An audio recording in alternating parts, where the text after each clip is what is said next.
Ya. Bismillahirrahmanirrahim. Assalamualaikum warahmatullahi wabarakatuh. Ya.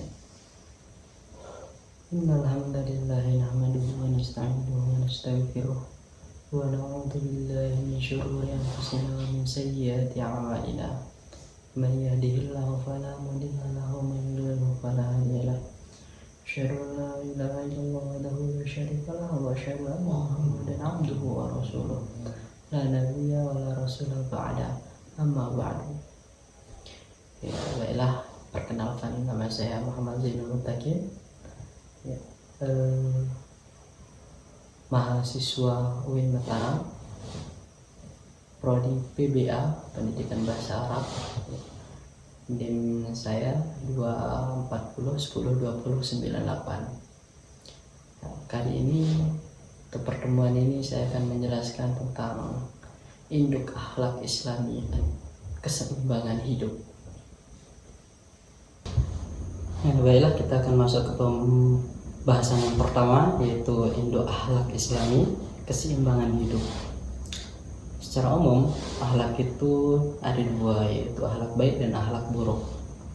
Ya, di mana semua akhlak itu berinduk pada tiga sifat utama yang lahir dari penggunaan potensi rohaniah secara adil.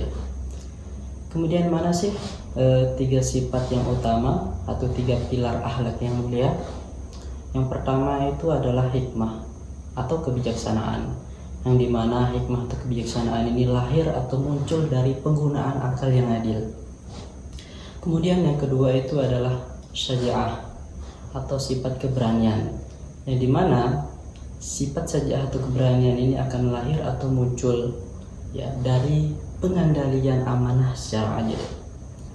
Kemudian selanjutnya yang ketiga itu adalah iffah atau menjaga diri, yang dimana iffah atau menjaga diri ini akan muncul atau lahir dari pengendalian syahwat secara adil. Keadilan itu adalah pondasinya akhlak, dan juga keadilan itu adalah pangkal akhlak yang mulia, gitu. Yang sebagaimana disebutkan di dalam Al-Quran surat An-Nisa ayat 58. Bismillahirrahmanirrahim. Wa idza hakamtum bainan nasi an tahkumu bil adli. Wa idza, dan apabila hakamtum, kalian menghukumi seseorang, bainan nasi, di antara para manusia, antahkumu bil adli, supaya atau agar kalian itu menghukumi dengan bil adli, secara adil. Kemudian di dalam ayat yang lain juga disebutkan dalam surat An-Nahl ayat 90 yang bunyinya innallaha ya'muru bil adli wal ihsan wa ita'i dzil qurba wa yanha 'anil fahsya'i wal munkari wal baghi.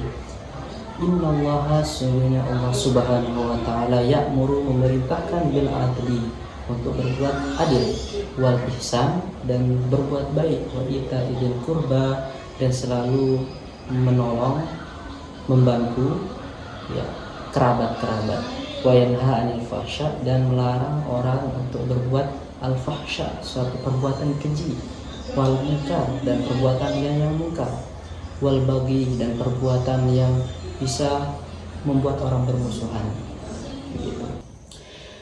Ya, selanjutnya kita akan bahas tentang dampak ketidakseimbangan rohani dalam diri manusia. Secara umum, rohani itu dipengaruhi oleh tiga unsur utama, yaitu akal, amarah, dan syahwat. Jika ketiga unsur ini tidak seimbang, maka akan timbul dampak negatifnya. Yang pertama itu misalkan akal. Akal itu adalah anugerah dari Allah Subhanahu wa taala untuk berpikir dan bisa membedakan mana yang benar salah, mana yang baik dan buruk. Seandainya jika akal ini berlebihan, bisa membuat seseorang menjadi, pertama misalkan licik, ya, pandai mencari cara untuk pandai mencari cara yang salah untuk kepentingan diri sendiri. Sebaliknya, ya, jika akal seseorang itu kurang, ya, maka bisa jadi dia jatuh pada kebodohan, yang dimana kebodohan itu tidak bisa mampu membedakan mana yang benar, mana yang salah, mana yang baik, dan mana yang buruk. Kemudian yang kedua yaitu amarah. Amarah pada dasarnya itu adalah dorongan keberanian. Jika berlebihan, ia akan berubah menjadi sikap nekat dan bahkan beringas, ya, yang dimana dia tidak bisa mengendalikan dirinya sendiri.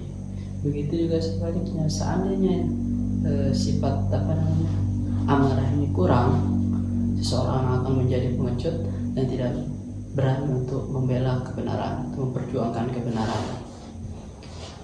Kemudian yang selanjutnya itu yang ketiga, yaitu syahwat. Syahwat sebenarnya itu adalah dorongan, keinginan yang Allah berikan kepada kita, kepada manusia, ya, supaya kita semangat untuk hidup.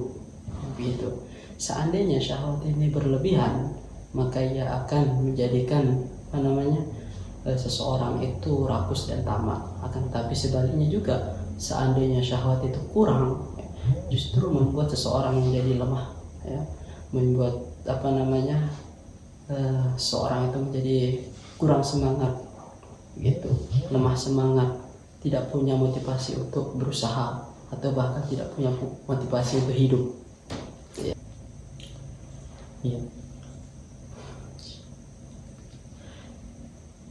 Teori ini menjelaskan akhlak yang baik muncul ketika ada keseimbangan. Sebagaimana Allah Subhanahu wa Ta'ala sendiri memiliki sifat yang seimbang. Misalnya Allah Subhanahu wa Ta'ala Maha Rahman Rahim, tapi Allah Subhanahu wa Ta'ala juga Maha Jabbar dan Qahhar, gitu. Artinya dalam diri manusia juga harus perlu ada yang namanya keseimbangan, ya, tidak terlalu berlebihan dan tidak pula terlalu kekurangan, tapi berada di titik tengah. Sebagaimana sabdanya Nabi Muhammad SAW, khairul umuri awsatuha, sebagai pekerjaan itu adalah pertengahan, begitu.